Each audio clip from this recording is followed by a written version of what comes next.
Magandang gabi bayan! Gumagala ngayon ng isang babaeng ang modus ay pagnanakaw samantalang mag-a-apply bilang bookkeeper. At sa ating pong CCTV Patrol, kitang-kita kung paano niya nabiktima ang isang kumpanya sa Quezon City. At natangayan pa natangay ang perang pansweldo sana sa mga empleyado. Yan po ang binantayan ng ating CCTV Patrol sa exclusive report ni Gus Abelgas. 10 araw pa lang na empleyado sa isang kumpanya sa Timog Avenue, Quezon City ang suspect na si Jonah Villanueva. Magaling daw sa accounting at bookkeeping kaya't pinagkatiwalaan kaagad. Pero nang pahawakan dito nung Sabado ang 30,000 piso na pasahod sana sa iba pang empleyado. Umalis ito at di na bumalik.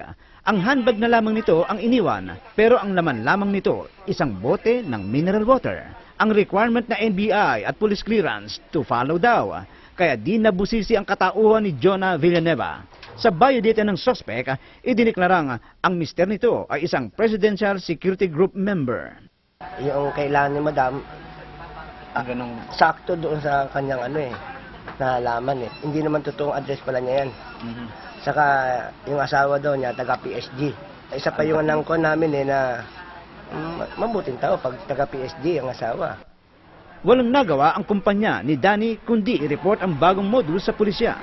Kailangan po natin, sir, siguraduhin natin, sir, yung mga clearances nila na kailangan totoo, i-verify natin lahat. Ikinukumpara na sa Rogues Gallery ng mga kawatan ang mukha ng babaeng suspect na posibleng ilang ulit na ring nakapambiktima. Gus Abelgas, Patrol ng Pilipino.